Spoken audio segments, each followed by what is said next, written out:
Hello guys, welcome back to our YouTube channel Bhavna education hub. मैं गौरव कुमार आपका फिर से हमारे यूट्यूब चैनल पर स्वागत करता हूं। जैसे कि आप लोग जानते हैं कि मैं आप लोगों को यूपीएससी सीसेट 2025 टारगेट करके मैथमेटिक्स पढ़ा रहा हूं। और हमने नंबर सिस्टम स्टार्ट किया था, जिसमें हमने डिविजिबिलिटी रूल स्टार्ट किया था, जो कि चैप्टर नंबर 5 है, जिसका हमने पार्ट 1, पार्ट 2 और पार्ट 3 फिनिश कर चुके हैं। तो चलिए आज शुरू करते हैं इसका part 4। Question number first, if r and s are different integers both divisible by 5, then which of the following is necessarily true? R और S आपके पास दो पूर्णांक हैं, दोनों अलग अलग हैं और दोनों 5 से विभाज्य हैं। तो आपको बताएं इनमें से कौन सी जो स्टेटमेंट है बिल्कुल भी सत्य नहीं है, आपको ये बताना है।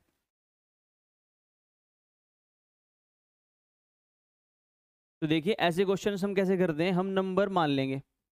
हम क्या मान लेंगे? नंबर्स एज्यूम कर लेंगे। देखो, 5 से नंबर कटना चाहिए, तो हम क्या करते हैं, एक तो नंबर मान लेते हैं, 5 ही मान लेते हैं।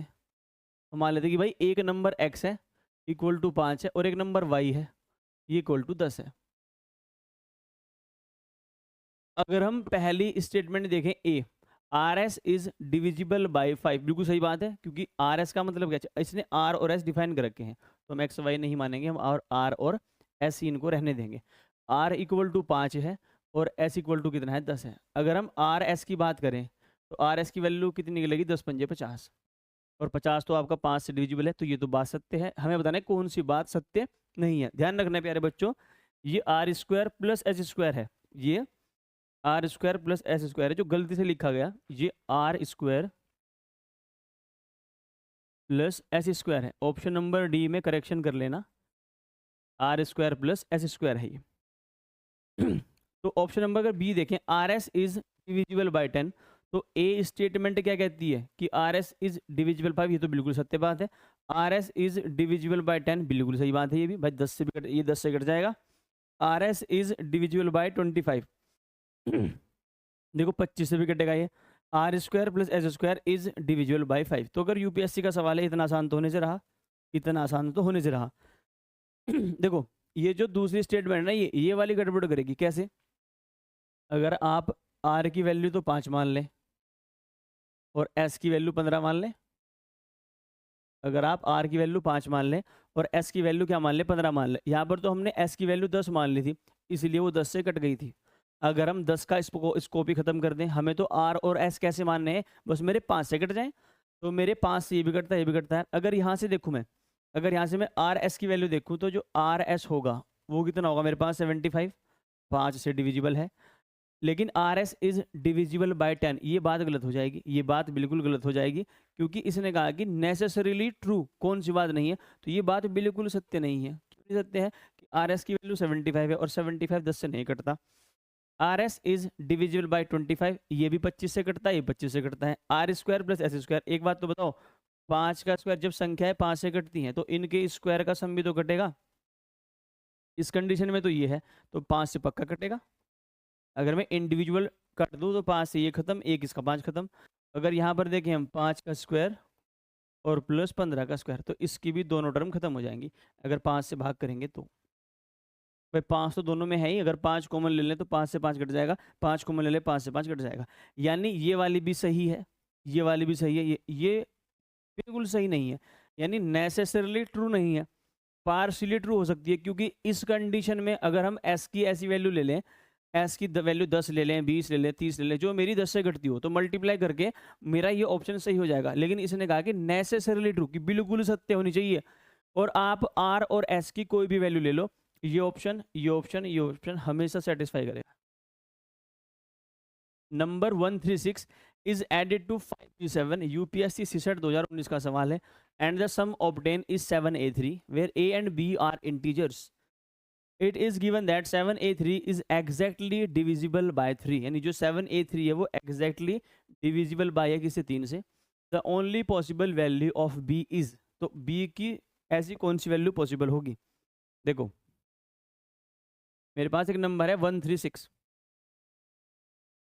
136, ये मुझे ऐड किस में करना है? 5b7 में, 5b और 7 में मुझे ये ऐड करना है।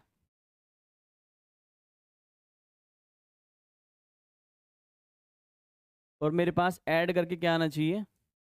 7A3 7A3 और जो 7A3 है, जो 7A3 है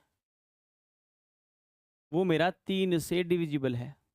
अगर ये 3 से डिविजिबल है ना, तो इनके इकाइयों का जो अंकों का योग है, इनके अंकों का जो योग है वो भी 3 से कटना चाहिए। तो 7 और 3 10, यानी 10 प्लस ए मेरा 3 से कटना चाहिए।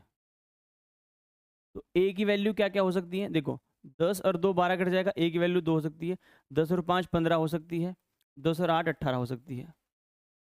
तो ए की वैल्यू 2 भी हो सकती है, ए की वैल्यू 5 भी हो सकती है, ए की वैल्यू 8 भी हो सकती है। तो ए की मेरे पास 3 वैल्यू है, पर मुझे ए की वैल्यू से मतलब नहीं है, मुझे किससे मतलब है, मुझे तो बी की वैल्यू निकालनी है। तो चलिए अपना क्वेश्चन स्टार्ट करते हैं। देखो 7 और 6 13, 7 और 6 13, 3 आ गया, हासिल का 1 लगेगा, हासिल का 1 लगेगा। तो यहाँ पर 3 और 1 4, मुझे 4 में बी जोड़ना है, मुझे 4 में क्या जोड़ना है, बी। 4 में क्या जोड़ना है, बी। और 4 में बी जोड़ने पर मेरे पास क्या क्या ऑप्शन है, मेरे पास 2 भी आ सकता है, मेरे पास 5 भी आ सकता है, और मेरे पास 8 भी आ सकता है। देखो, और मुझे ये भी पता है कि यहाँ पर 5 और 1 6, 5 और 1 6, इधर से एक कैरी भी आएगा, क्योंकि ये 5 और 1 6 और यहाँ पर 7, यानी एक इधर से कैरी होने के बाद ये 7 होगा। यानी मुझे इतना पता है कि 4 में कोई बड़ी वैल्यू जुड़ेगी, 4 में कोई बड़ी वैल्यू जुड़ेगी। अब 4 में बी की वैल्यूज मेरे पास ये हैं 2 5 8 और 7। अगर मैं 4 में बी की वैल्यू 2 जोड़ दूँ तो 4 और 2 6 होगा, इधर कैरी नहीं आ पाएगा, तो 2 तो खत्म हुआ। अगर मैं 4 में 5 जोड़ दूँ तो 4 और 5 तो 9 होते हैं, यहाँ पर मेरे पास फिर कैरी नहीं आएगा, पहले तो कैरी ही ले आओ, तो ये भी खत्म हुआ। अब मेरे पास 7 है, जैसे ही मैं 4 में 7 जोड़ूंगा, 7 और 4 11, तो ए की वैल्यू 1 बता रहा है, लेकिन ए की वैल्यू सिर्फ मेरे पास 2 5 8 हो सकती है, तो ये भाई साहब भी खत्म हुए। तो अगर मैं, मेरे पास एक ही ऑप्शन बचा है, वही मेरा आंसर है। अगर मैं 8 उठा लूँ, देखिए 3 और 1 4, और बी की वैल्यू अगर क्या ले लें हम, 8 ले लें। अगर बी इक्वल टू क्या ले लें, 8, तो 8 और 4 क्या होते हैं, 12। ए की वैल्यू क्या हो जाएगी, 2 हो जाएगी, यहाँ पर ये 2 आ जाएगा, और 5 और 1 6, कैरी एक गया था, 5 और 1 6 और 1 7, यानी ए की वैल्यू तो यहाँ पर 2 है इस सवाल में, और ये पूछी नहीं, और बी की वैल्यू क्या है, 8। तो सिर्फ एक पॉसिबल वैल्यू कौन सी है, 8 है अकॉर्डिंग टू दिस क्वेश्चन। तो ऑप्शन नंबर डी क्या है आपका correct answer. Next, UPSC CSAT 2020, let x y z be a 3-digit number where x plus y plus z is not a multiple of 3, then x y z plus y z x plus z y is not divisible by। ये सवाल आपको एक तो मैं basic से कराऊंगा, plus फिर इसकी ट्रिक से कराऊंगा।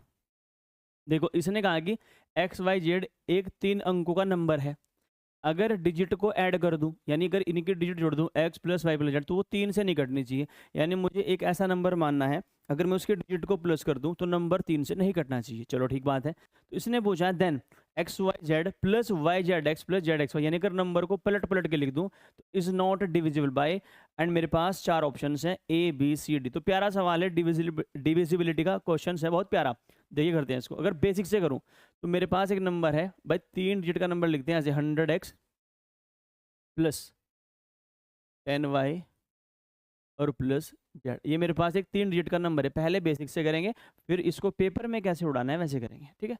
ये मेरे पास एक 3 डिजिट का नंबर है, और इसने कहा कि x plus y plus z is not a multiple of 3। तो मुझे क्या करना है, then x y z plus y z x plus z x y is not divisible by. देखो, एक तो मुझे क्या लिखना है, पहले ये तो एक्स वाई जेड है, ये क्या है एक्स वाई जेड। एक तो लिखना है मुझे 100x plus 10y plus Z. इसमें क्या प्लस करना है, वाई जेड एक्स, यानी पहले वाई आना चाहिए, तो 100y प्लस फिर बीच में क्या जेड है, तो 10z, और प्लस बाद में क्या एक्स। फिर मुझे क्या प्लस करना है, फिर मुझे स्टार्टिंग में जेड लेकर आना है, तो 100z प्लस, पर पेपर में बिल्कुल नहीं करना है ऐसे, ये तो मैं सिर्फ आपको सिखा रहा हूँ, पेपर में ऐसे नहीं करना। ये नंबर क्या है मेरे पास, ये भाई एक्स वाई जेड है, ये एक्स वाई जेड वाला नंबर है, ये वाई जेड एक्स वाला नंबर है, और ये जेड एक्स वाई नंबर है, जेड एक्स वाई। अगर आप इनको ऐड करोगे, देखो यहाँ पर 100 है, यहाँ पर 1 है 101, और यहाँ पर 111, यहाँ पर कितना है 10, 110 111, यानी हर एक नंबर बनेगा 111 बार। 111 एक्स प्लस, अगर आप जोड़ेंगे 111 वाई, मैं एक स्टेप खा सकता था 111 कॉमन लेकर, पर नहीं खा रहा हूँ वाई। अगर हम क्या करें, अगर हम 111 कॉमन ले लें तो मेरे पास क्या बनेगा, x plus y plus z. यानी इस नंबर को ऐड करके ये आएगा 111 से आप भली भांति रूबरू हैं, ये 3 गुणा 37 है, और एक मेरे पास x plus y plus z. यानी जब मैं इनको ऐड करूंगा, जब मैं इनको ऐड करूंगा तो मेरे पास 3 फैक्टर निकल कर आएंगे। एक तो 111 होगा जिसको 3 और 37 लिख सकता हूं, और एक x plus y plus z. जब इसके अंदर 3 है तो संख्या 3 से कटेगी, और मुझे बताना है किससे नहीं कटेगी। जब इसके अंदर 37 है तो संख्या 37 से भी कटेगी, और जब इसके अंदर x plus y plus z तो संख्या x plus y plus z से भी कटेगी। तो किससे नहीं कटेगी, 9 से नहीं कटेगी। 9 का मेरे पास कोई जुगाड़ नहीं है, और इसलिए इसने कहा था कि x plus y plus z is not a multiple of 3। अगर ये 3 का मल्टीपल हो जाता तो ये संख्या 3 से घटती, और वो 3 इस 3 के साथ मिलकर एक 9 बना देता, तो मेरे पास ये ऑप्शन भी करेक्ट हो जाता। ठीक है, तो अब ये तो है आम जिंदगी। अब हमें करना है मेंटोस जिंदगी से। हम ट्रिक क्या यूज करेंगे, आप अपने में आप अपने मन में कोई भी 3 अंकों की संख्या सोच लो। आप अपने मन में कोई भी 3 अंकों की संख्या सोच लो। शर्त ये है, शर्त क्या है कि उसकी डिजिट का अगर आप योग करेंगे वो 3 से निकटना चाहिए। तो दिमाग में तुम्हारे क्या आएगा, जो आएगा बता दो बस। तो बस 100 ही मान लेते हैं, हमने मान के नंबर 100 है। नंबर क्या है, 100 है। यानी यही क्या है मेरे पास, एक्स वाई जेड। तो एक तो मुझे 100 लिखना है, 100 प्लस एक मुझे क्या लिखना है 010, एक मुझे क्या लिखना है 001। जब इनको ऐड करोगे तो क्या आएगा 111, और 111 यानी 3 से भी कटेगा और 37 से भी कटेगा, 3 से भी कटेगा और 37 से भी कटेगा। तो 2 ऑप्शन तो बाहर कर दोगे। रही बात इसकी x plus y plus z, यहाँ पर ये x है, ये y है, z। अगर आप यहाँ से x plus y plus z लिखना चाहो, x plus y plus z, तो तीनों को ऐड करोगे या क्या आएगा 1। तो 1 तो इसके अंदर ऑटोमेटिक है ही, 1 तो इसके अंदर ऑटोमेटिक है, 1 लिख लो, और चाहे x plus y plus z लिख लो। एक तो हर जगह है, एक तो भगवान है, हर जगह है, ओमनी प्रेजेंट है। यानी ये 3 से भी कटेगा, 37 से भी कटेगा, और 1 से भी कटेगा। एक क्या है डिजिट का अंक, जो कि x plus y plus z है। तो 9 कहीं का, मुझे 9 कहीं नहीं मिला, तो 9 से नहीं कटेगा, इसलिए 9 ही क्या होगा मेरा आंसर। तो पेपर में ऐसे करना है, ये अप्रोच आपको पेपर में फॉलो करनी है, और ये अप्रोच अगर आपको किसी को अपना ज्ञान दिखाना हो तो वहाँ पर यूज करनी है। Next, how many integers are there between 1 and 100। UPSC 66 2020 का सवाल है। Which have 4 as a digit but are not divisible by 4। मतलब 4 तो है अंदर, लेकिन 4 से नंबर ना कटे, और 1 और 100 के बीच में लिखने हैं। तो 0 4 मत लिख देना, क्योंकि 4 4 से कट जाएगा। देखो, एक तो 14 नंबर है 14, ये नहीं कटता। 24 कट जाएगा, 34 नहीं कटेगा।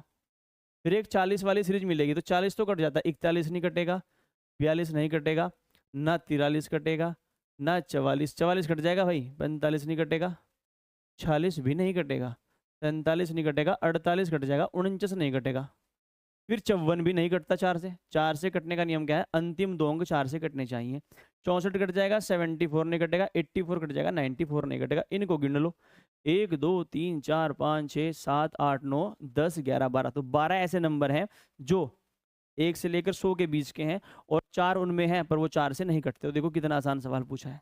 Next, a digit n is greater than 3 is divisible by 3 but not divisible by 6. Which one of the following is divisible by 4? एक संख्या है जो कि 3 से बड़ी है और 3 से विभाज्य है, पर 6 से विभाज्य नहीं है। तो आपको बताना है कि इन चारों में से कौन सा ऐसा नंबर है जो n की वैल्यू पुट करने पर 4 से कट जाएगा। तो देखो, n जो है मेरा 3 से बड़ा है, तो हम क्या n की वैल्यू एज्यूम करते हैं। देखो, 6 नहीं कर सकते, तो 9 कर लेते हैं। लेट n इक्वल टू, देखो n की वैल्यू 3 से बड़ी है, तो हमने लेट कर लिया, माना बोलते हैं इसको, लेट n इक्वल टू 9। क्यों? क्योंकि 6 अगर मानूंगा, 6 मेरा 3 से तो कटता है, लेकिन 6 6 से भी कट जाता है। और यहाँ पर साफ लिखा है बट नॉट डिविजिबल बाय 6, तो n की वैल्यू मैंने 9 मान ली। अगर मैं पहला ऑप्शन उठाऊं तो 9 दूनी 18, 4 से नहीं कटेगा। अगर मैं दूसरा ऑप्शन उठाऊं, 9 या 27 नहीं कटेगा। अगर मैं चौथा ऑप्शन उठाऊं, तीसरा उठाऊं, 9 दूनी 18, 4 22 नहीं कटेगा। और ये 9 या 27 और 1 28, तो 9 गुणा 3 और प्लस 1, 9 या 27 और 1 28, 28 मेरा 4 से डिविजिबल है। इसलिए ऑप्शन नंबर डी क्या है मेरे पास, मेरा आंसर है। ऑप्शन नंबर डी क्या है मेरे पास, मेरा आंसर है।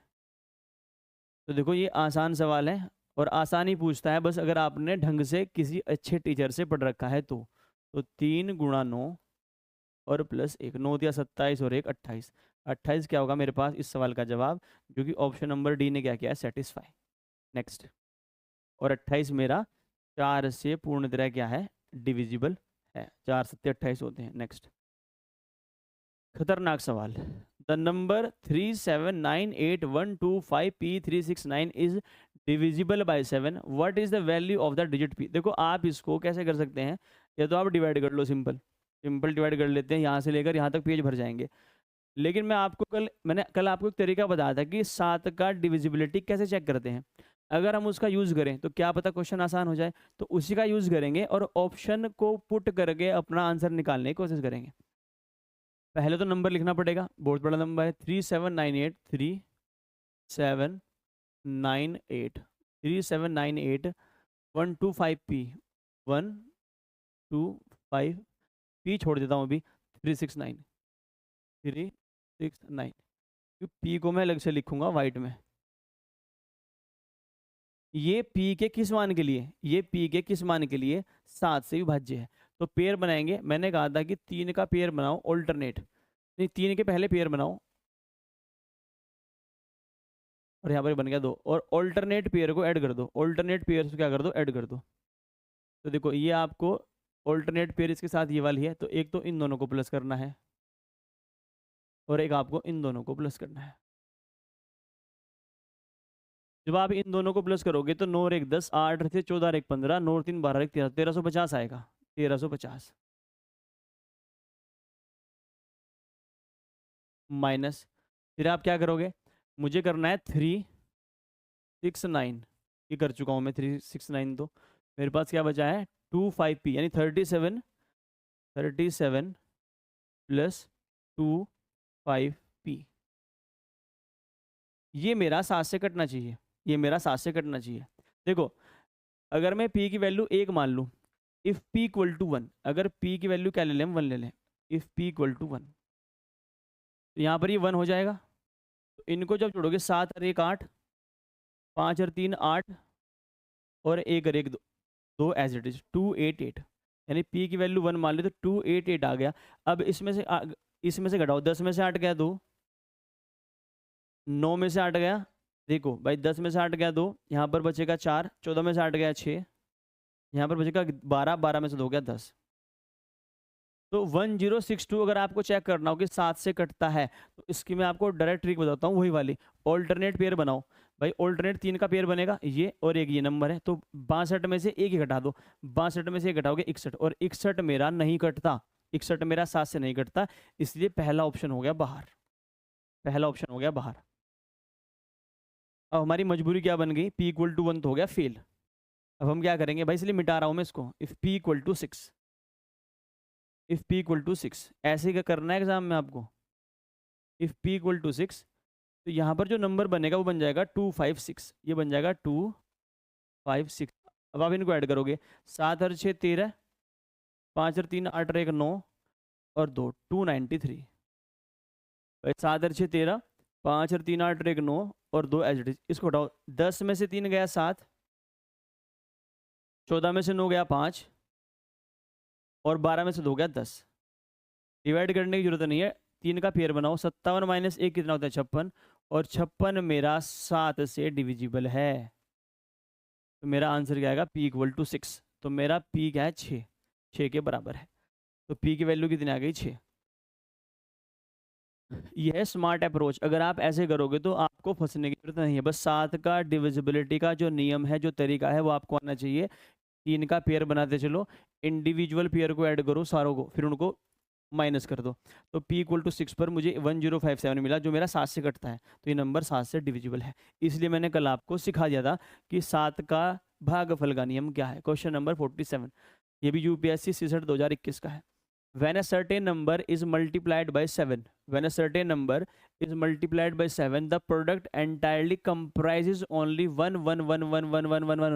What is the smallest such number? यानी ये कह रहा है कि आपने किसी नंबर में 7 गुना किया और आपको 1 1 1 1 1 मिलने स्टार्ट हो गए, तो वो सबसे छोटा नंबर क्या हो सकता है। देखो यहाँ पर जो नंबर है 1 2 3 4 5, यहाँ भी 6 डिजिट 5 डिजिट 5 डिजिट, 1 2 3 4 5, 1 2 3, सब में 5 डिजिट है।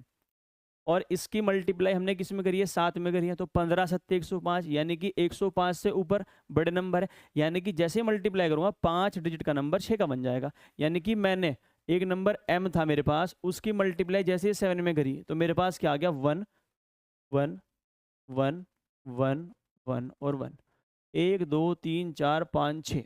6 क्यों लिए, क्योंकि यहाँ पर 5 है, जब इनकी मल्टीप्लाई 7 में होगी तो मेरे पास 6 अंक आएंगे। तो मुझे क्या करना है, इसको 7 से भाग करना है। देखो 7 से भाग करेंगे, 7 ही कम 7, 7 ही कम 7, 4 बच जाएगा, 1 उधर जाएगा, 7 पंजे 35, फिर 6 बच जाएगा 61, 7 56, फिर कितना बच जाएगा, 5 1 7 7 49 और 7 21, 15873, 15873, जो कि ऑप्शन नंबर क्या है मेरे पास, डी है। तो बहुत प्यारा और बहुत ही आसान सवाल था। नेक्स्ट, अ 3 डिजिट नंबर, ये मेरा खुद का बनाया हुआ क्वेश्चन है भाई। A 3 digit number is divided by 17 and leaves remainder 5 and leaves 5 as remainder. The sum of the digit of the sum of the digits of the divisible number is 7। यानी जो इस संख्या की बात चल रही है, अगर उसकी डिजिट को जोड़ दूं तो 7 आएगा। If 10th digit of the divisible number is 75% of its 100 digit and its 100 digit is 4 more than its unit digit, then what is the quotient। तो क्वेश्चन याद करना है। इतना प्यारा सवाल है, अगर पेपर में आ गया तो छोड़ जाओगे, लेकिन इसे करने का स्मार्ट तरीका बताऊंगा आपको। देखो, एक 3 डिजिट का नंबर आप कैसे लिखते हैं, एक्स वाई जेड, ये एक 3 डिजिट का नंबर है। जैसे आपने इसको 17 से भाग किया, जो रिमाइंडर आया आपके पास 5 आया, तो आप क्या करोगे, आप ऐसा नंबर सोच लो, अगर आप ऐसा नंबर सोच सकते हो जो आप ऐसा नंबर सोच सकते हो जो 17 से भाग करूं 3 अंक का और 5 रिमाइंडर देते, तो 107 नंबर है, 107, 17 छिक्के 102। लेकिन जो आगे के पैरामीटर्स है ना, ये वाले, ये फॉलो नहीं कर पाओगे आप। ये वाले, एक तो डिजिट का सम 7 हो, चलो हमने मान लिया कि डिजिट का सम 7 है। अगर हम क्या ले लें, अगर हम ले लें 17 7 119 और 5 124 ले लें, तो 17 7 100 रिमाइंडर 5 आएगा, और 124 में 4 2 6 1 7 है। लेकिन फिर ये वाले पैरामीटर नहीं आप कर सकते पूरे, कि 75% हो क्या, ढाई का अंक से 100 के अंक से, और जो यूनिट डिजिट हो एंड द जो 100 डिजिट है वो 4 ज़्यादा हो किससे, यूनिट डिजिट से। तो मुझे क्वेश्चन बनाना पड़ेगा बिल्कुल बेसिक से। तो ये तो मेरे पास 100th नंबर है, ये मेरे पास 10th नंबर है, और ये मेरे पास इकाई का अंक है। अगर इकाई का अंक में ए मान लूँ, ए, तो ये इससे ए कितना ज़्यादा है, 4 ज़्यादा है, और ये इसका 75% है। तो एक काम करते हैं, इसको 4a मानते हैं, क्योंकि 75% का मतलब है 3/4 निकालना है, तो मेरा नंबर 4 से घटना चाहिए। देखो, अगर इसको हम क्या मान लें, 4a मान लें, 4a क्यों माना है, अगर इसको मैं 4a मान लूँ, मेरे पास x बनेगा 4a, भाई ये 4 ज़्यादा है, और 4a प्लस 4 का 75% कितना होगा, इसका 3/4। जब इसका 3/4 करेंगे, देखो यहाँ पर तो 4 था मेरे पास, मुझे ये वाला 4 काटना था, इसलिए मैंने यहाँ पर 4 माना। तो जब 4 से कट करोगे, तो जब मल्टीप्लाई करेंगे तो यहाँ पर 3 आएगा, और यहाँ पर 3 आएगा, 3a + 3, जगह कम पड़ गई, x y और z। ये अगर 4a है, ये कितना है, 3a + 3, और ये कितना है, 4a + 4। ये मेरे पास यूनिट है, ये 10 से, ये 100 थे। अब देखो, अगर मैं a की वैल्यू 1 मान लूँ, अगर मैं a की वैल्यू 1 मान लूँ, इफ a = 1, तो यहाँ पर 4 आएगा, यहाँ पर कितना आएगा भाई, अगर 3 और 3 6, और यहाँ पर कितना आएगा, 4 और 4 8। तो इसके जो डिजिट का समय 8 और 6 14, और 4 कितना हो रहा है, 18। तो मुझे लाना है सम 7, तो ये तो फेल हो गया। अब तुम क्या मानोगे, अगर यहाँ पर तुम a की वैल्यू 2 मान लो, तो 4 दूनी 8 होते हैं, ये नंबर कहाँ चला जाएगा, 3 दूनी 6 और 3 9, 2 मानना है ना, 3 दूनी 6, ठीक, और ये 4 दूनी 8 और 4 12। क्या कभी यहाँ पर आप 12 लिख सकते हो, यहाँ पर तो सिंगल डिजिट के अंक आते हैं। मान लो यहाँ पर मैक्सिमम 9 तक आ सकता है, यहाँ पर भी 9 से, यहाँ भी 9 तक, 9 से बड़ा नंबर नहीं आ सकता। यानी मैं x = 1 भी नहीं ले सकता, और मैं x = 2 भी नहीं ले सकता, तो 2 से तो बड़ा नंबर ले सकता, मैं 1 से बड़ा नंबर नहीं ले सकता। 1 पर भी मुझे मेरा आंसर नहीं मिल रहा। तो हमने तो जीरो ट्राई नहीं किया, हम क्या करेंगे ए इक्वल टू जीरो। अगर मैं a equal to zero put कर दूं तो ये तो जीरो बन गया, ये कितना बन जाएगा भाई 4 बन जाएगा, ये कितना बन जाएगा 3। तो ये यानी नंबर क्या है 430। देखो 430 अगर डिजिट का सम करोगे, अगर डिजिट का सम करोगे तो करके देख लो, 4 3 7 आ रहा है। अब 17 से भाग करते हैं इसको, क्या रिमाइंडर 5 है। बहुत ही प्यारा सवाल है ये। 430 जैसे आपने 17 से भाग किया, 17 दूनी 34, तो 13 में से 4 गया 9, और यहाँ पर 0। 17 पंजे 85, जैसे ही 85 90 में से घटेंगे रिमाइंडर 5 मिल जाएगा। यानी मेरे सारे के सारे पैरामीटर क्या हैं, फुलफिल है। तो मुझे क्वेश्चन बताना था, तो क्वेश्चन कितना है मेरे पास 25, जो कि ऑप्शन नंबर क्या है ए है। तो बहुत ही प्यारा सवाल है प्यारे बच्चों, बहुत प्यारा सवाल है। नेक्स्ट, तो मुझे क्वेश्चन निकालना था, वो मेरे पास कितना है 25। तो क्वेश्चन कितना है प्यारे बच्चों 25, ये होता है क्वेश्चन, जिसको भागफल बोलते हैं। UPSC CSAT 2019।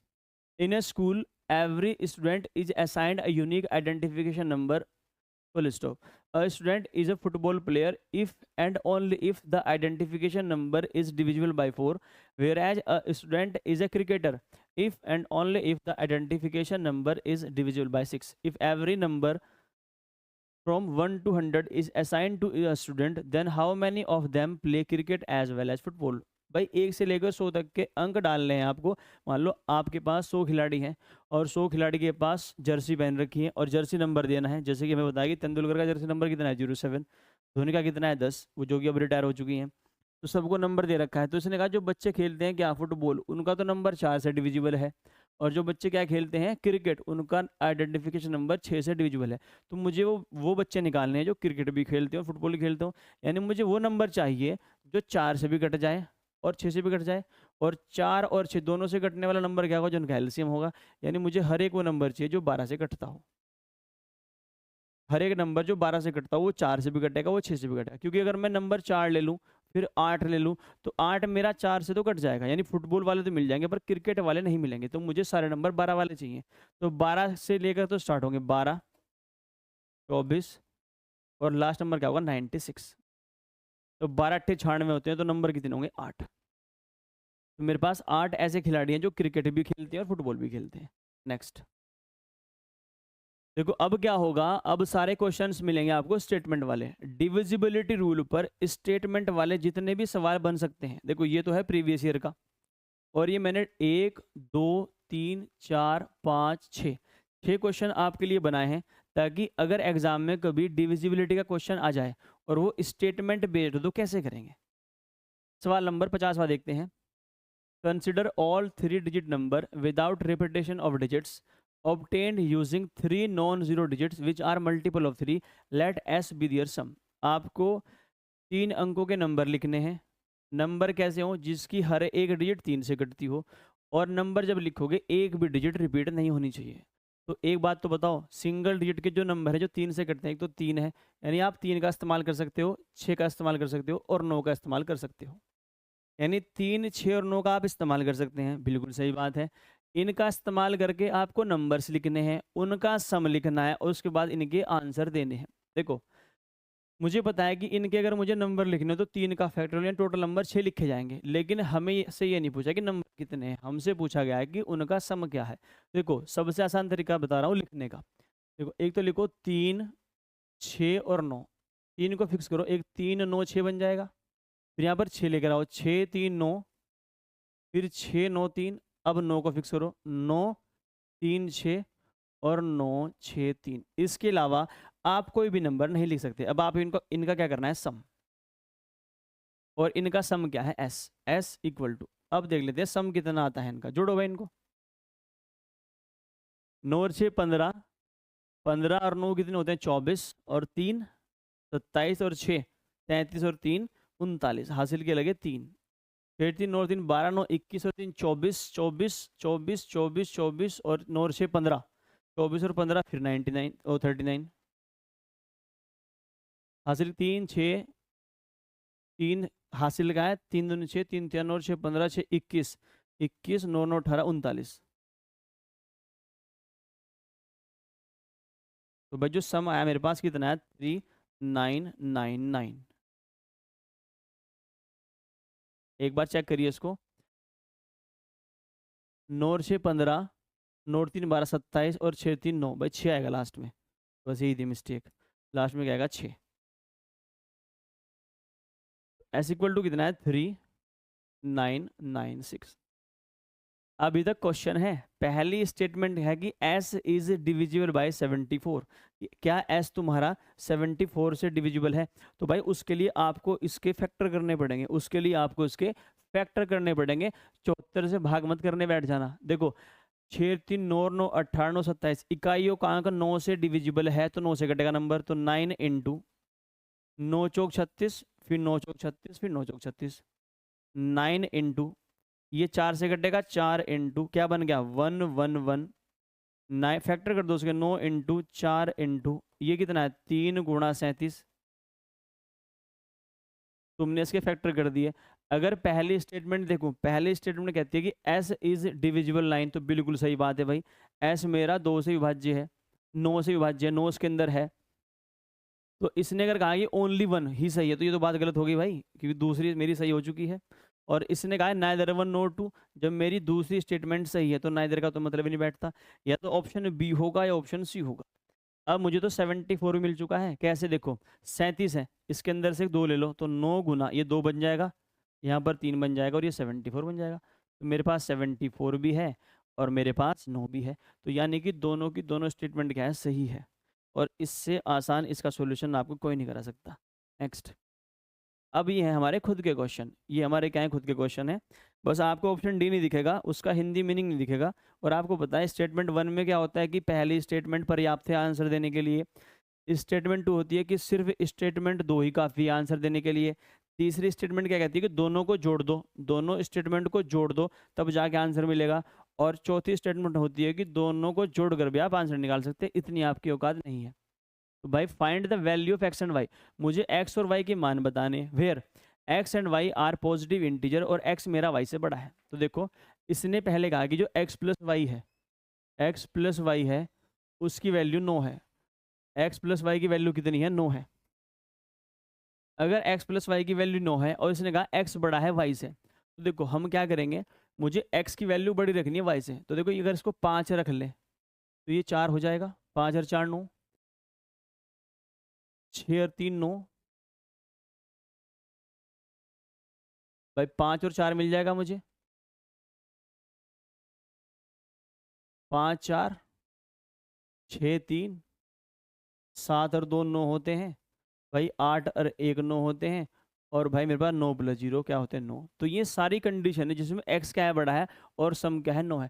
यानी जो पहली स्टेटमेंट है वो तो मुझे कंफ्यूज कर रही है, क्या कर रही है, वो तो एक्स को 5 बता रही है, 6 भी बता रही है, 7 बता रही है, 8 बता रही है, 9 बता रही है, और वाई की भी कोई मुझे फिक्स वैल्यू नहीं दे रही है। और मुझे क्या चाहिए, एक्स की भी वैल्यू चाहिए मुझे बिल्कुल फिक्स, और मुझे वाई की वैल्यू भी चाहिए, क्योंकि पहले क्वेश्चन है क्या है, find the value of x and y. तो पहली स्टेटमेंट हो गई गलत। अगर पहली स्टेटमेंट गलत है ना तो ये गलत है। Statement 1 alone is sufficient to answer the question, तो पहले आपने बाहर कर दी। अब आप कहाँ जाओगे, दूसरे स्टेटमेंट है ये भाई, स्टेटमेंट फर्स्ट है, ये स्टेटमेंट फर्स्ट है। अब आप कहाँ जाओगे स्टेटमेंट 2 पर। स्टेटमेंट 2 क्या कहती है कि 6 9 3 x 6 4 9 2 y is divisible by 80। लिखो उसको 693, 693 x 64, x 64 92y, 92y is divisible by 88। और 88 से कटने का मैंने आपको नियम नहीं बताया, वो क्या बताया था कि आप 8 से और 11 से चेक करेंगे 88। और 88 का मतलब क्या है कि हम क्या करेंगे, 8 का चेक करेंगे डिविजिबिलिटी रूल और 11 का करेंगे। तो अगर पहले 11 का चेक करें, अगर पहले 11 का चेक करें तो इंडिविजुअल डिजिट का सम क्या होना चाहिए, इंडिविजुअल डिजिट के सम का डिफरेंस मेरा या तो 0 हो या 11 का मल्टीपल हो। और 8 से कटने का नियम क्या है कि आखिरी के 3 अंक मेरे 8 से कटने चाहिए। अगर मैं ये वाला चेक करूँ 92y, यानी मेरा 92y है जो 92y, ये मेरा 8 से कटना चाहिए। तो अगर मुझे एक ही वैल्यू मिल रही है तो बहुत अच्छी बात है, अगर दो वैल्यू मिल रही है तब दिक्कत की बात है। अगर 8 से भाग करो तो 8 कम 8 कितना बचेगा, 1 और 2, फिर 8 कम 8 फिर 4, तो 4 वाले में सिर्फ 48 होता है जो कट जाता है, तो 8 छंग 48, 48 48 कटेगा, यानी y की वैल्यू कितनी है मेरे पास, 6 है। यानी यहाँ पर y की मेरे पास एक फिक्स वैल्यू है जो क्या है मेरे पास, 6 है। अब क्या करेंगे हम, ऑल्टरनेट डिजिट का सम। अच्छा, अगर y की वैल्यू 6 है तो अगर y की वैल्यू 6 है मेरे पास, अकॉर्डिंग टू स्टेटमेंट 2 मुझे y 6 मिल चुका है। अब मुझे क्या निकालना है, ऑल्टरनेट डिजिट का सम। तो 6 और 3 9, 9 और 6 15, 15 और 9 24, 24 और 6 30, 24 और 6 30, 30 इक्वल टू भाई 9 प्लस एक्स, 9 और 4 13 और 2 15 इज इक्वल टू 15 एक्स मेरा 15 प्लस एक्स। तो एक्स की कौन सी वैल्यू रखूं जो इनका डिफरेंस मेरे पास क्या हो जाए तो 0 हो जाए, या 11 का मल्टीपल हो। अगर तुम x की वैल्यू 15 रखोगे तब जाकर 0 मिलेगा, पर x की वैल्यू तो मेरे पास क्या हो सकती है, 0 से लेकर 9 तक हो सकती है। तो मेरे पास क्या मजबूरी बनेगी भाई, मुझे अगर 11 बनाना है तो यहाँ पर ये 21 होना चाहिए। कितना होना चाहिए, नहीं मेरे पास ये कितना होना चाहिए, 19 होना चाहिए। यानी x की वैल्यू कितनी बनेगी मेरे पास, 4। 6 और 3 9, 9 और 6 15, 15 और 9 और 6 15, y की वैल्यू 8 बनी है भाई। यहाँ पर y की वैल्यू कितनी है, 8 है। ये हमने 6 पता नहीं कैसे लिख दिया। y की वैल्यू कितनी है मेरे पास, 8 है। y की वैल्यू कितनी है, 8 है, क्योंकि 8 छंग 48 हुए हैं। ठीक है, यानी y की वैल्यू 8 है। जोड़ में गलत हुई हमसे, y की वैल्यू क्या है मेरे पास, 8 है।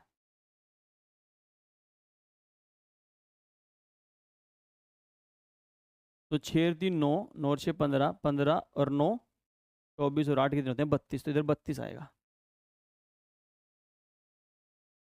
32 32 आएगा। अब मुझे 11 निकालना है डिफरेंस, तो x की वैल्यू क्या लिखो, 32 में से अगर 11 घटाओगे तो 21 आता है, यानी x की वैल्यू कितनी है, 6। यानी x का मान मेरे पास कितना, 6 है, और y का मान कितना है मेरे पास, 8 है।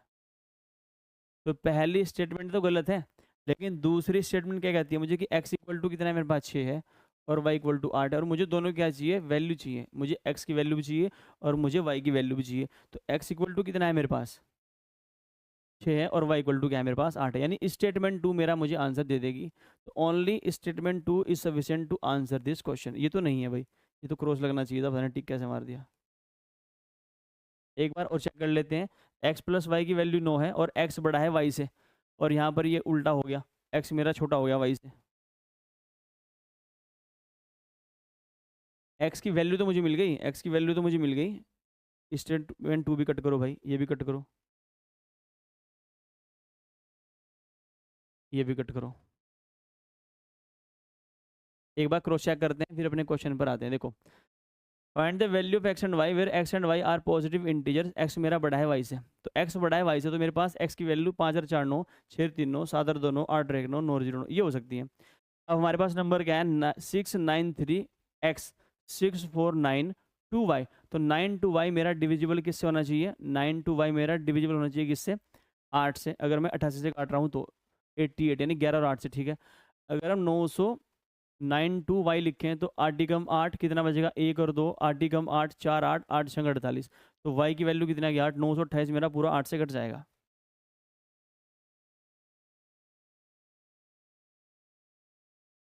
तो लाटे से, ठीक है, तो यानी y की वैल्यू फिक्स है, 8 है।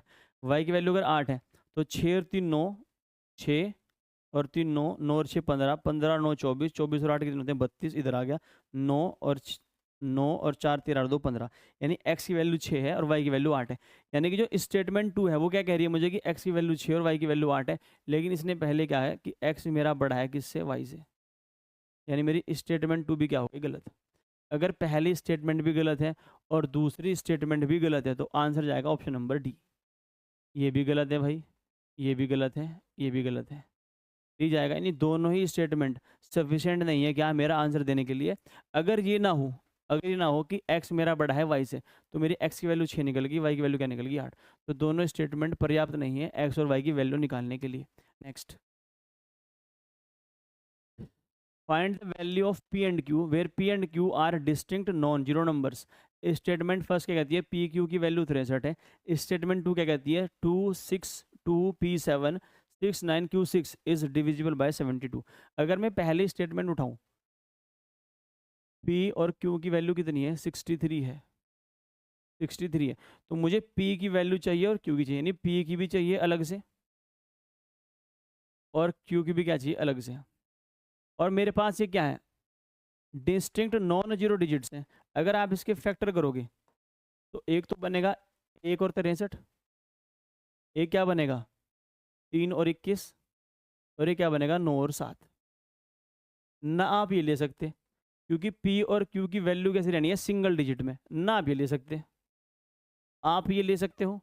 तो बच्चे क्या करेंगे, जल्दी जल्दी में स्टेटमेंट वन टिक मार देंगे, मुझे पी भी मिल गया, क्यू मिल गया, और स्टेटमेंट वन से ही आपका क्वेश्चन वही गलत हो जाएगा। क्यों? क्योंकि मुझे पी और क्यू की इंडिविजुअल वैल्यू चाहिए। अगर मैं यहाँ पर पी की वैल्यू 9 लिख दूँ और यहाँ पर 7 लिख दूँ, तब भी 9 सत्ते 63 है। अगर मैं यहाँ पर पी की वैल्यू 7 लिख दूँ और क्यू की वैल्यू 9 लिख दूँ, तब भी 9 सत्ते क्या है 63 है। यानी कि जो स्टेटमेंट फर्स्ट है वो मुझे मेरा आंसर तक पहुँचा रही है, पर पार्शली पहुँचा रही है। वो ये बता रही है कि पी की वैल्यू 7 हो सकती है, क्यू की वैल्यू 9 हो सकती है, या पी की वैल्यू 9 हो सकती है, सी की वैल्यू, पी की वैल्यू 9 या 7 हो, कुछ भी हो सकती है, क्यू की वैल्यू भी 9 या 7 कुछ भी हो सकती है। तो स्टेटमेंट फर्स्ट हो गई फेल। अगर ये फेल तो ये भी फेल। स्टेटमेंट फर्स्ट क्या कह रही है कि पी की वैल्यू मेरे पास 7 भी हो सकती है, 9 भी हो सकती है, और क्यू की वैल्यू मेरे पास 9 भी हो सकती है और 7 भी हो सकती है, क्योंकि दोनों का मल्टीप्लिकेशन कितना है, 9 सत्ते 63। अब आप कहाँ जाओगे, स्टेटमेंट टू के पास जाओगे। अब आप जाओगे स्टेटमेंट टू के पास, ये कहती है कि 262p76 262p76 9q6 9q6 is divisible by 72। 72 से नियम क्या है, 9 से कट जाए और 8 से कट जाए, 72। तो 72 का तो कोई नियम नहीं है, बस क्या करो, संख्या 8 से चेक कर लेते हैं और 9 से चेक कर लेते हैं। 8 से कटने का नियम सिंपल है कि आखिरी के जो 3 अंक है वो 8 से कटने चाहिए, और 9 क्या कहता है कि डिजिट का सम मेरा 9 से कटना चाहिए। तो 9 चेक कर लेते हैं पहले। 13 2 8 और 2 10 और 7 17 और 6 23, 23 और 9 32 और 6 38, यानी 38 38 प्लस पी प्लस क्यू मेरा किससे डिविजिबल होना चाहिए, 9 से। तो P प्लस क्यू की वैल्यू क्या क्या हो सकती है, देखो एक तो 45 कट जाता है, तो P प्लस क्यू की वैल्यू क्या हो सकती है, 7 भी हो सकती है, और मेरे पास 38 और 15 भी हो सकती है, 16 16 भी हो सकती है। क्योंकि अगर मैं 38 में 16 प्लस कर दूंगा तो कितना बन जाएगा, 54 बन जाएगा। 54 भी मेरा 9 से कटता है, और 38 में अगर 7 प्लस करते हैं तो 45 बनता है, 45 भी मेरा 9 से कटता है। तो P प्लस क्यू की वैल्यू 7 भी हो सकती है और 16 भी हो सकती है। तो देखो यहाँ अगर स्टेटमेंट फर्स्ट देखो तो 7 9 9 7 दिखा रहा है, तो सम तो 9 7 16 यहाँ पर हो रहा है पी प्लस क्यू का। पर यहाँ भी दिक्कत क्या है, ये नहीं पता कि पी कौन सा है क्यू कौन सा है। तो स्टेटमेंट टू भी मुझे आंसर नहीं दे पा रही अब तक, जब तक मैंने 8 का डिविजिबिलिटी चेक नहीं किया। अब चलेंगे 8 के पास। देखो 8 में आएगा आपको मजा, कैसे वो देखिए। अगर हम 9q6 को 8 से भाग करें तो 8 ही कम 8 हासिल का लगा 1। यहाँ पर आप क्यों उतारोगे, क्यों उतारोगे। अब आपको ये चेक करना है कि 8 के टेबल में, 8 के टेबल में 6 कहाँ कहाँ पर आता है। एक तो होता है 8 गुना 2 जो होता है 16, और एक होता है 8 गुना 7 जो होता है 56, और कहीं पर 6 नहीं आता। तो अगर मुझे पहले 16 वाला चेक करना हो तो मुझे यहाँ पर क्या चाहिएगा वो देखिए जरा। तो क्यू की वैल्यू क्या रखूँ मैं, जो मुझे यहाँ पर 16 मिल जाए। देखो अगर यहाँ पर मैं क्यू की वैल्यू 0 ही पुट कर दूँ तो 8 ही कम 8 तो 2 मिलेगा, फिर 26 उतरेगा, नहीं चलेगा काम। तो मुझे कैसे मिलेगा, अगर मैं क्या करूं, अगर हमें क्यू की वैल्यू 7 पुट कर दूं, अगर मैं क्यू की वैल्यू 7 पुट कर दूं तो मुझे क्या मिलेगा, 8 दूनी 16, अब मुझे 1 मिल जाएगा, 1 और 6, और 8 दूनी 16, ये हुआ ख़त्म। यानी क्यू की वैल्यू मेरे पास क्या आ गई, एक तो मेरे पास क्यू की वैल्यू कितनी आ गई 7। अब एक चेक और करेंगे, क्योंकि क्यू मेरा क्यू 856 भी होता है, देखता हूँ यहाँ तो नहीं बन रहा मेरे पास। इनको मिटा देते हैं भाई, इनको तो हम कहीं भी कोने में लिख लेंगे। मेन कंसेप्ट ये है 9Q6। अब क्या चेक करेंगे हम, क्या 856 तो नहीं बन रहा कहीं, 8 एक और क्यू। देखो अगर मैं सिर्फ 8 चलाऊं और ये 13 हो, अगर ये 13 हो 8 चलाऊं तो 5 मिलेंगे मुझे, 13 में से 8 गया 5, फिर मैं 6 उठा लूंगा, यानी क्यू की वैल्यू क्या हो जाएगी मेरे पास यहाँ पर 3। फिर 8 चलाऊंगा, कितना मिलेगा, 13 में से 8 गया 5 और फिर 6, 856, ये भी कट गया। यानी मुझे क्यू की कितनी वैल्यू मिली, 2 वैल्यू मिली। यानी क्यू इक्वल टू 7 भी है और क्यू इक्वल टू 3 भी है, क्यू इक्वल टू 7 भी है और क्यू इक्वल टू 3 भी है। तो अभी हम स्टेटमेंट 1 को तो बाहर कर चुके हैं, अब हम स्टेटमेंट 2 पर हैं। स्टेटमेंट 2 क्या कहती है कि मेरे पास क्यू की वैल्यू कितनी है, 7 भी है और 3 भी है। अगर मैं क्यू की वैल्यू यहाँ पर 3 रखूँ तो पी की वैल्यू 4 हो जाएगी। अगर मैं क्यू की वैल्यू 3 रखूँ तो पी की वैल्यू 4 हो जाएगी। अगर मैं यहाँ पर क्यू की वैल्यू 7 रखूँ तो पी की वैल्यू, अगर मैं क्यू की वैल्यू 7 रखूँ तो मेरे पास पी की वैल्यू कितनी हो जाएगी, 9। 9 और 7 16, 4 3, अगर इनको सम करूँगा 4 और 3 7 इक्वल टू 7, अगर मैं इनको सम करूँगा इक्वल टू 16। यानी जो स्टेटमेंट 2 है, स्टेटमेंट 2 क्या कह रही है मुझे कि भाई पी की वैल्यू 4 भी हो सकती है और क्यू की वैल्यू 3 हो सकती है। यानी जो स्टेटमेंट 2 है, भाई स्टेटमेंट फर्स्ट ने तो कह दिया कि पी की वैल्यू 7 9 भी हो सकती है और क्यू की वैल्यू 9 7 भी हो सकती है। स्टेटमेंट 2 क्या कहती है कि पी की वैल्यू आपके पास, इसने 4 और 9 में से कुछ भी हो सकती है और क्यू की वैल्यू आपके पास 3 और 7 में से कुछ भी हो सकती है। तो पेज फंस गया, ये भी हो गई बाहर। अब हम क्या करेंगे, इनको प्लस, जब भी आप स्टेटमेंट 1 और 2 को प्लस करोगे, मुझे क्या देखना, स्टेटमेंट 1 के अकॉर्डिंग पी की वैल्यू या तो 7 हो सकती है या 9 हो सकती है, क्यू की वैल्यू 7 हो सकती है 9 हो सकती है। और यहाँ पर मुझे 7 और 9 वाली वैल्यू एक मिल रही है, ये वाली, ये 9 और 7 16। यानी अगर दोनों को कंबाइन कर दूं तो मैं कह सकता हूँ फिर मैं मेरी ये वैल्यू बाहर हो जाएगी, ये वाली वैल्यू बाहर हो जाएगी। यानी पी इक्वल टू 9 की इक्वल टू 7, ये तो साफ बता रहे हैं पी 9 है और क्यू 7 है। इसके अकॉर्डिंग अगर दोनों को प्लस करूँगा और ये कह रहे हैं कि पी की वैल्यू 7 और 9 में से एक लो, और यहाँ पर फिक्स है कि पी की वैल्यू 9 है, पी की वैल्यू 9 है, क्यू की वैल्यू कितनी है 7 है। तो मुझे दोनों स्टेटमेंट को प्लस करके मिला है आंसर, जब दोनों को क्या क्या है प्लस। और सबसे भारी यही होता है। तो पी की वैल्यू इसने कितनी दी है 9, उसने क्यू की वैल्यू कितनी दी है 7, 9 सत्ते 63। लेकिन मिला कब है, जो आपने दोनों स्टेटमेंट जोड़ी, तो वो वाला ऑप्शन सी होता है जब दोनों स्टेटमेंट को जोड़कर आपको क्या मिलता है आंसर। बहुत ही प्यारा सवाल था। Next, find the value of x y and z where x y and z are distinct non zero numbers. Statement first कहती है x plus y plus z 12 है और x into y into z 48 है। और statement 2 कहती है कि 6x2y4z is divisible by 1001। तो पहले स्टेटमेंट के according x plus y plus z, x plus y plus z की वैल्यू कितनी है मेरे पास 12 है, स्टेटमेंट 0 1 के अकॉर्डिंग। और एक्स वाई जेड की वैल्यू कितनी है 48, एक्स वाई जेड की वैल्यू कितनी है 48, यानी अगर इनकी डिजिट को मल्टीप्लाई कर दो तो 48 आएगा। अगर आप 48 के फैक्टर करें, देखो 1 2 3 4 6 8 12 16 24 48, ये फैक्टर है। मेरे पास एक्स वाई जेड की वैल्यू इनमें ही है। देखो हमें 12 बनाना है, अगर मैं क्या उठाऊँ, ये उठा लूँ 6 4 10 2 12, अगर मैं 6 उठा लूँ, एक एक 4 उठा लूँ और एक 2 उठा लूँ, तो 6 चौक 24 दूनी 48 बिल्कुल बन रहा है। और 6 4 10 और 2 12। लेकिन इसमें दिक्कत ये है कि इसमें ये नहीं पता कि एक्स कौन सा है, वाई कौन सा, जेड कौन सा है। मैं इसको देखो, अगर मैं 6 प्लस 4 प्लस 2 लिख दूँ जब भी 12, अगर मैं 4 प्लस 6 प्लस 2 लिख दूँ तब भी 12, अगर मैं 2 प्लस 4 प्लस 6 लिख दूँ तब भी 12। यानी पहली स्टेटमेंट मुझे क्या बता रही है कि एक्स वाई और जेड, एक्स वाई और जेड के पास जो वैल्यूज़ हैं वो क्या है, वो 4 भी हो सकती है, 6 भी हो सकती है और 2 भी हो सकती है। पर ये नहीं पता कि कौन सी वैल्यू किसकी है। तो पहली स्टेटमेंट हो गई खत्म। और हमें क्या निकालनी है, find the value of x y and z. हमें क्या निकालना है, find the value of x y और जेड। लेकिन पहली स्टेटमेंट क्या बता रही है कि एक्स वाई जेड जो वैल्यू लेंगे वो 4 6 2 लेंगे।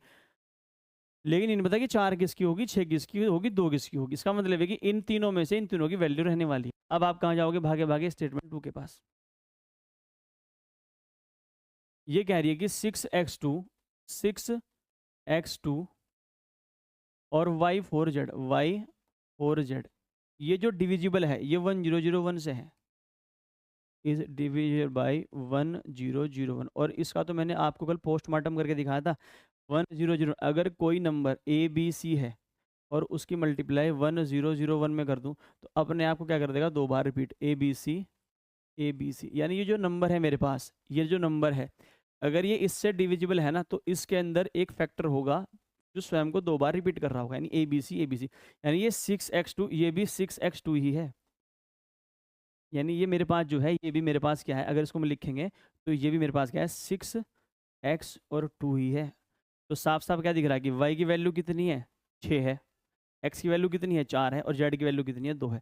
तो y की वैल्यू इसने कितनी दे दी, ये दे दी भाई 6x2। ये जो है ये अपने आप को सेम रिपीट करेगा यहाँ पर, तो ये भी 6x2 है। कंपेयर करो y कितना 6 है, x कितना है 4 है और z की वैल्यू कितनी है 2 है। तो मेरा तो स्टेटमेंट 2 से काम चल गया, मुझे तो जरूरत नहीं है स्टेटमेंट फर्स्ट की। स्टेटमेंट 2 ने मुझे क्या दे दिया कि y की वैल्यू 6 है, x की वैल्यू 4 है, z की वैल्यू 2 है, बस। तो मुझे ऊपरले वाले स्टेटमेंट की जरूरत नहीं है कि वो तो मुझे आधा पार्शली आंसर दे रही थी कि वो मुझे बता रही थी वैल्यू मेरे पास 6 4 2 हो सकती है, लेकिन ये नहीं पता था कि x की क्या होगी, y की क्या होगी, z क्या होगी। बहुत डीप कॉन्सेप्ट पर बेस्ड सवाल है ये डिविजिबिलिटी के। ये आपको कोई नहीं कराएगा, ये आपको कोई नहीं कराएगा, ना किसी के बस का। Next, find the value of P and Q where P and Q are district non zero numbers. Statement first कहती है कि P प्लस Q बराबर 9 है। भाई P प्लस Q की वैल्यू 9 है। अगर स्टेटमेंट फर्स्ट की मान लें, ये कहती है कि भाई P प्लस Q की वैल्यू 9 है। देखो इसने कहा कि जो P और Q है वो डिस्टिंक्ट नॉन जीरो डिजिट्स हैं। नॉन जीरो डिजिट का मतलब है एक भी जीरो नहीं है। तो भाई P और Q की तो ढेर वैल्यूज हो सकती है, बहुत सारी। अगर मैं इसको 1 मान लूँ ये 8 हो जाएगा, इसको 2 मान लूँ ये 6 हो जाएगा, इसको 3 मान लूँ ये कितना हो जाएगा, फिर 2 8, भाई ये कितना, 1 मिनट को ये 7 हो जाएगा, ये 7 हो जाएगा, ये 6 हो जाएगा, ये 4 होगा तो ये 5 हो जाएगा, या इसका उल्टा।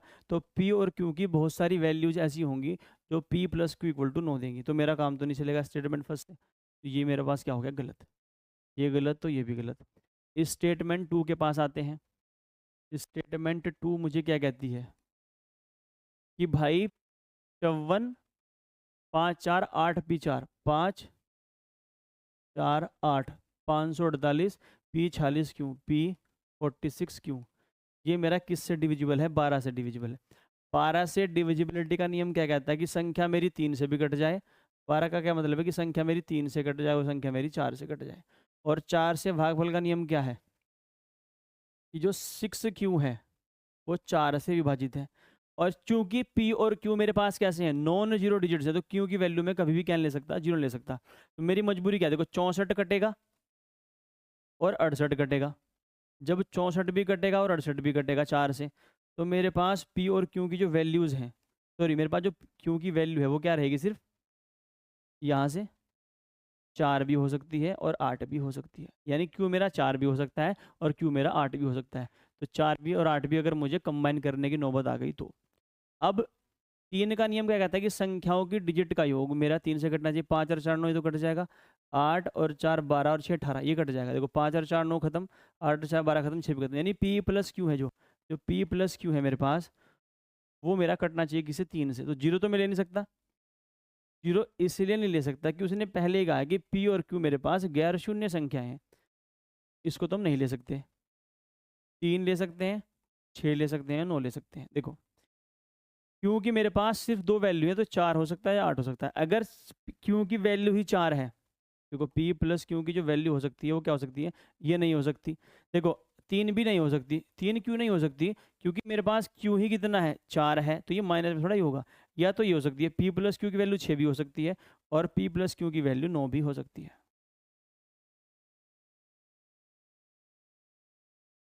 अगर मैं इसको देखूं तो ये मेरा 4 हो सकता है, तो ये मेरा 2 हो जाएगा। यहाँ पर मैं 8 नहीं ले सकता क्योंकि मेरे पास P प्लस Q का सम सिर्फ 6 है और वहाँ पर Q की इंडिविजुअल वैल्यू कितनी है, 8 है। अगर यहाँ पर ये 8 है, ये मेरे पास सिर्फ कितना हो सकता है, 1 हो सकता है। तो मैं हो गया असमंजस में। असमंजस का मतलब क्या है, स्टेटमेंट 2 भी क्या कह रही है कि P की वैल्यू 2 भी ले लो, Q की वैल्यू 4 ले लो, P की वैल्यू 1 ले लो, Q की वैल्यू 8 ले लो, तो फिर गड़बड़ हो गई। तो स्टेटमेंट 2 भी क्या हो गई, फेल। अगर ये फेल तो ये भी फेल। अब दोनों को जोड़ देते हैं। मज़ा आता है दोनों को जोड़ने में। जब दोनों को जोड़ोगे, आपने दोनों स्टेटमेंट जोड़ दी, अब दोनों स्टेटमेंट जोड़ के क्या हुआ, पहले स्टेटमेंट कहती है भाई पी प्लस क्यू की वैल्यू 9 है, और यहाँ पर पी प्लस क्यू की पी प्लस क्यू की वैल्यू 9 वाला मेरे पास एक ही ऑप्शन है, क्योंकि मेरे पास पी की वैल्यू 1 देता है, क्यू की वैल्यू 8 देता है। तो मुझे मेरा आंसर मिल गया कि अगर दोनों स्टेटमेंट को ऐड करेंगे तो पी इक्वल टू 1 है और क्यू इक्वल टू कितना है मेरे पास 8 है। बहुत ही प्यारा सवाल था, और वो वाला ऑप्शन होता है C. Next 55, find the value of s, t and u where s, t and u are distinct non-zero numbers. Statement first, difference of the number formed by s, t, u and number formed by reversing of its digits is 198. Statement 2 कहती है कि s into u की value 8 है। Which one of the following is correct in respect of the question and the answer? देखो इसने कहा है कि आपके पास एक 3 डिजिट का नंबर है एस टी यू। ये क्वेश्चन है, नहीं पहली स्टेटमेंट है भाई, ये पहली क्या है, ये स्टेटमेंट है।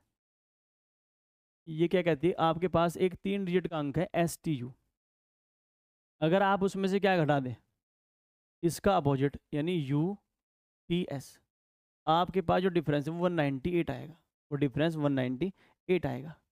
तो अगर हम 3 डिजिट का नंबर लिखें तो ये क्या है 100s प्लस 10t और plus you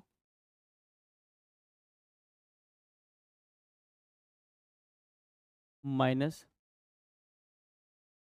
100u plus 10t और plus s is equal to 198।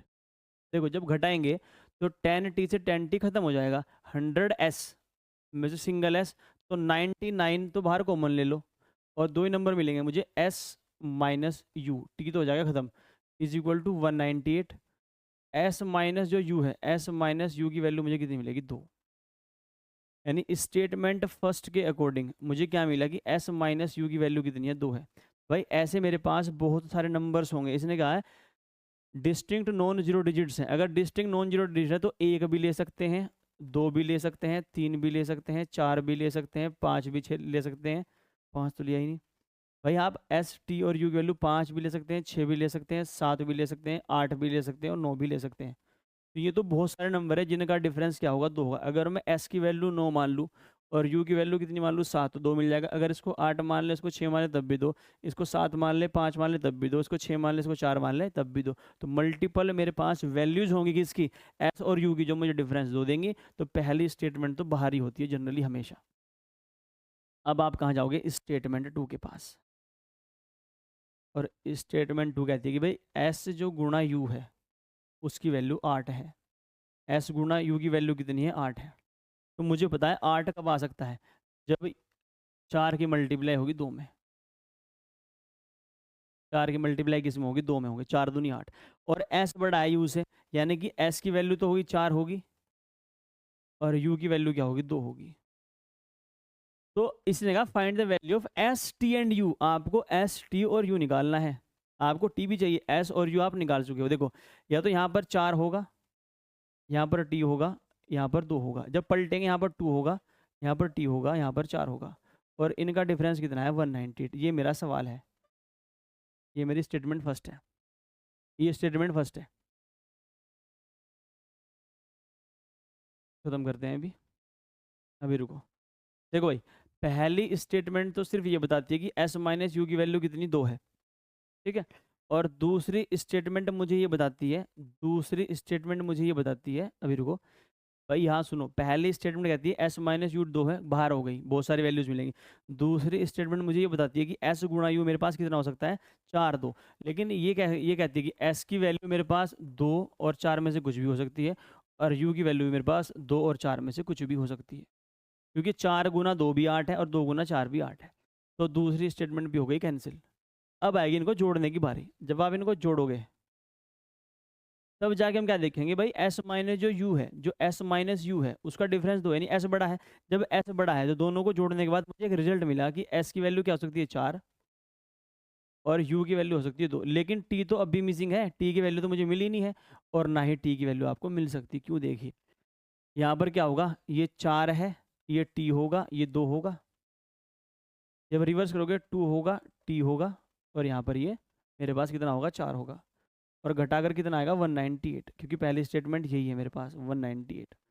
अब देखो 12 में से 4 गए 8। अब ये तुम टी की वैल्यू कुछ भी लिख लो, अगर तुम यहाँ पर टी की वैल्यू 9 लिखोगे तब भी सेम आंसर आएगा, क्योंकि टी में से टी कटना है। जब भी आप 7 लिखोगे, देखो अब हम क्या करते हैं, देखो 12 में से 4 गए 8, अगर टी की वैल्यू 9 मान लें तो 12 में से 4 गए 8, तो यहाँ पर 9 बचा था, तो 9 में से ये घट जाएगा 8, 18 में से 9 गया 9। अगर 8 मान लें तो 12 में से 4 गया 8, यहाँ पर 8 है वो 17 बन जाएगा, 17 में से 8, 17 में से 8 गया, फिर अगर इसको 8 मान लें, अगर ये 8 है तो 17 में से 8 गया फिर 9, फिर 17 में से अगर इसको हम 7 मान ले तो 16, 16 में 7 क्या 9, अगर इसको 6 मान ले 15 में 6 क्या 9। तो टी की वैल्यू मेरे पास 1 2 3 4 5 6 7 8 9 में से कुछ भी हो सकती है। तो मेरे पास एस की वैल्यू कितनी है, एस की वैल्यू मेरे पास कितनी है 4 है, और टी की जो मेरे पास वैल्यू है वो 1 से लेकर 9 कुछ भी हो सकती है, और यू की वैल्यू मेरे पास कितनी है 2।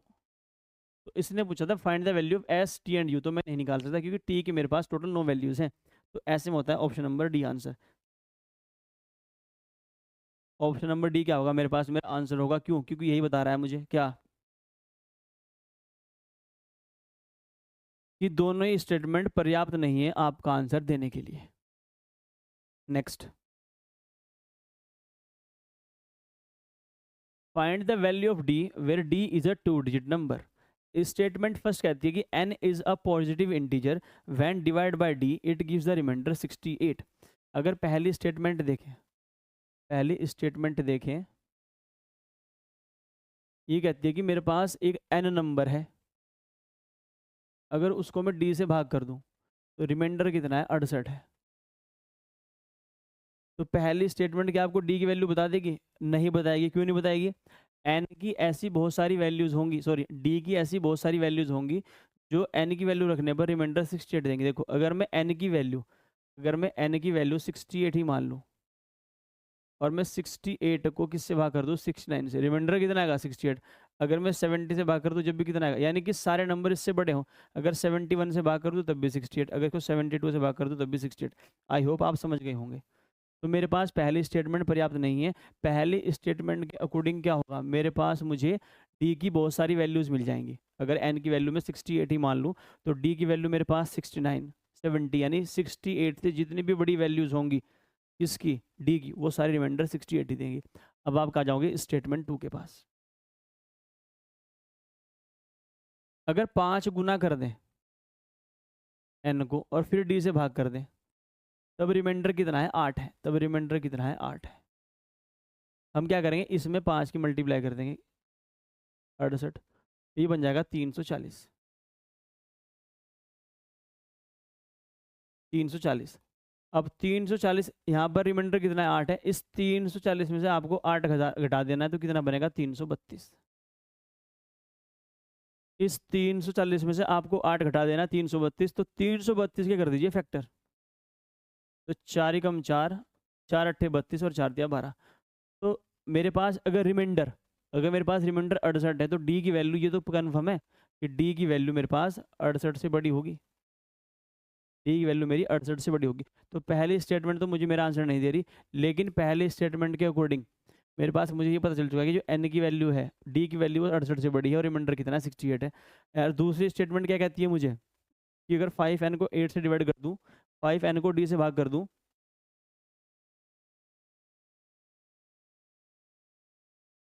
अगर 5n को d से भाग कर दूँ, हमने एक स्टेप फालतू लिख दिया, तो रिमाइंडर 8 है। तो ऐसी भी n की बहुत सारी वैल्यू होंगी जो d से भाग करने पर रिमाइंडर 1 देंगे। तो अब दोनों को जोड़ेंगे, वो हमने एक्स्ट्रा लिख दिया भाई ऊपर से। अब हम दोनों को जोड़ेंगे, हम क्या करेंगे कि हम 5 की मल्टीप्लाई, देखो ये 5n है, हम 5 की मल्टीप्लाई 68 में करेंगे, 5 की मल्टीप्लाई किस में करेंगे 68 में। ऐसा क्यों करते हैं वो अभी बताता हूँ आपको। 340, अब आपको इस 340 में से 8 घटाना है, तो 332 का कोई ना कोई फैक्टर ही क्या होगा जो मेरा डी की वैल्यू होगी। 332 के फैक्टर कर दीजिए, क्या होगा 4 गुना 83, यही क्या होता है मेरे पास 332। जब दोनों स्टेटमेंट इकट्ठी करेंगे तभी क्या मिलेगा मुझे मेरा आंसर। तो ये भी गलत, ये भी गलत, ये होगा मेरे पास आंसर सही। अब देख लेते हैं इसका बेसिक क्या है।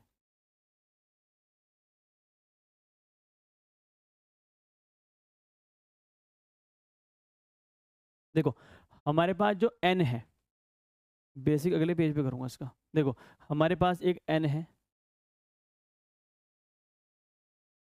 अगर इसको हम किससे भाग करते हैं, डी से, हमने मान लिया कि ये ए बार चला है और रिमाइंडर कितना है 68, तो एन की वैल्यू क्या होगी मेरे पास, एन की जो मेरे पास वैल्यू होगी वो कितनी होगी, A D plus 68, A D और प्लस 68। ये तो स्टेटमेंट फर्स्ट है। इस स्टेटमेंट टू क्या कहती है कि भाई इस डी से ही भाग करो किसे, एन को, तो 5 को मैंने मान लिया कि बी बार चला है, अब रिमाइंडर कितना है 8 है, तो 5 एन की जो वैल्यू होगी, जो 5 एन की जो वैल्यू होगी वो कितनी होगी मेरे पास, बी डी और प्लस 8। ऊपरले वाली इक्वेशन में 5 से इंटू कर देते हैं, ऊपरले वाली इक्वेशन में 5 से क्या कर देते हैं इंटू, क्योंकि एल एन को कर देंगे एलिमिनेट, तो ये बन जाएगा 5n is equal to 5 AD और प्लस, देखो मैंने कहा था ना वो मल्टीप्लाई करते हैं, वो इसलिए करते हैं 340। अगर इसमें से घटा दें इसको तो मेरे पास 5n से 5n कैंसिल होगा। अगर यहाँ से मैं d को मान ले लूँ तो मेरे पास क्या बनेगा, b minus 5a is equal to, भाई 8 माइनस 340 माइनस के 332, उधर जाकर हो जाएगा प्लस का 332। अब जो मेरे पास मुझे पता है कि जो डी की वैल्यू है, डी की वैल्यू मेरे पास 68 से बड़ी है, क्योंकि 68 तो रिमाइंडर ही आ रहा है, तो 68 से तो बड़ी बड़ी होगी। तो इसके जब फैक्टर करूंगा, इसके फैक्टर कितने आएंगे, 4 गुणा 83। तो साफ साफ क्या दिख, साफ साफ दिख रहा है कि डी की वैल्यू कितनी है 63, डी की वैल्यू कितनी है 63। और ये मुझे साफ साफ क्यों दिख रहा है, क्योंकि यहाँ पर दो ही फैक्टर मिले हैं मुझे, इसकी वैल्यू कितनी है 63 और मेरे पास जो अंदर ये मटेरियल है इसकी वैल्यू कितनी है 4, जिसकी मुझे आवश्यकता नहीं है। बी माइनस 5a की वैल्यू कितनी होगी 4, जो ना कोई पूछने का ना जरूरत है। लेकिन डी की वैल्यू कितनी है मेरे पास 83, क्योंकि ये प्राइम नंबर आ चुका है, फर्दर डिवाइड नहीं होगा और 68 से बड़ा है, 68 से क्या है बड़ा है। और इसने पहले क्या कहा है कि d is a 2 digit number. देखो यहाँ पर ये भी हो सकता था, ये मेरे पास 2 इंटू में 166 भी ले सकता था, मैंने क्यों नहीं लिया, इसने पहले कहा कि मेरे पास जो d है वो एक 2 डिजिट का नंबर है, जो d है वो एक 2 डिजिट का नंबर है, तो ये हुआ कैंसिल। तो d की वैल्यू कितनी है मेरे पास 83। तो मुझे स्टेटमेंट दोनों कंबाइन करनी पड़ी, तो हमने क्या कर देते हैं, n को d से भाग करेंगे, रिमाइंडर 8, इससे पता लगा d की वैल्यू 68 से बड़ी है, तो 5n को d से भाग करेंगे, रिमाइंडर 8 नहीं पता चल रहा, दोनों को प्लस किया। हमें क्या करना है, ये 5n की मल्टीप्लाई, देखो इस नंबर में 5 मल्टीप्लाई हुआ तो रिमाइंडर में 5 मल्टीप्लाई कर दो, 68 गुना 5, 68 गुना 5 कितने होते हैं 340, तो 340 पर रिमाइंडर 8 है, 340 पर रिमाइंडर 8 है, 340 पर रिमाइंडर 8 है। अगर इसमें से 8 घटा दूं तो पूरा नंबर कटना चाहिए, यानी 332 जो है पूरा का पूरा किससे डिविजिबल है, मेरा डी से। तो इसके कर लो फैक्टर, तो फैक्टर क्या होगा 4 गुणा 83, तो डी की वैल्यू मुझे कितनी मिल जाएगी 83। मैंने आपको बेसिक भी करा दिया और इसका शॉर्ट ट्रिक भी करा दिया। तो यूपीएससी एस्पिरेंट्स के लिए एक तोहफा है, और तोहफे में क्या वो देखिए, CSET 1100 और PYQ क्लास नोट्स के नाम से दिवाली के आसपास 2 किताब आएंगी। इसका फ़ायदा ये होगा कि इसमें 1100 क्वेश्चन होंगे, जिसमें 400 क्वेश्चन तो होंगे सारा का सारा प्रीवियस ईयर, जो चैप्टर वाइज कंपाइल होगा, जिसमें हर एक चैप्टर के क्वेश्चन कैसे होंगे टॉपिक वाइज कवर होंगे, और 700 प्लस एग्जाम ओरिएंटेड क्वेश्चन होंगे जो इनसे लग होंगे। वो फ़ायदा क्या देंगे, अगर आपको इनके जैसे और क्वेश्चन करने को मिल जाए तो पेपर में बैठ आपको क्वेश्चन हल करने में आसानी होगी। बायलिंगुअल मोड पर दोनों की दोनों किताबें आएंगी, और इनके जो सोल्यूशन है वो क्या होंगे, हैंड रिटन होंगे विद ट्रिक्स। और हमारी एप्लीकेशन है एंड्रॉयड एप्लीकेशन, जो आप प्ले स्टोर पर जाकर डाउनलोड कर सकते हैं। इस पर आप हमारे अर्ली कोर्सेज हैं जो जो CSET के लिए हैं उनको आप प्राप्त कर सकते हैं। और enrol now for UPSC CSET 2025 full course, इसका मतलब ये है जो पहले 200 बच्चे होंगे उनके लिए जो फीस है वो मात्र 299 रुपीज़ है। फ़ायदा क्या है, आपको कंप्लीट मैथमेटिक्स 50 लेक्चर में मिलेगा, आपको कंप्लीट रीजनिंग 10 लेक्चर में मिलेगी, आपको कंप्लीट इंग्लिश 10 लेक्चर में मिलेगी। आपको बताया कि इंग्लिश का और रीजनिंग का जो रोल है वो मात्र 50% है, 50% रोल किसका है, मैथमेटिक्स का। इसलिए हमने मैथमेटिक्स को डिटेल में यहाँ पर डिस्कस किया है। और हमारा यहाँ पर ये ऐप का QR कोड है, इसको स्कैन करिए तो आप ऐप पर चले जाएंगे। ये हमारे YouTube चैनल का QR कोड है, तो अगर आप इसको स्कैन करेंगे तो आप हमारे YouTube चैनल पर चले जाएंगे। तो इसी के साथ हमारा चैप्टर खत्म होता है, मिलते हैं आपसे अगले चैप्टर में, तब तक के लिए धन्यवाद।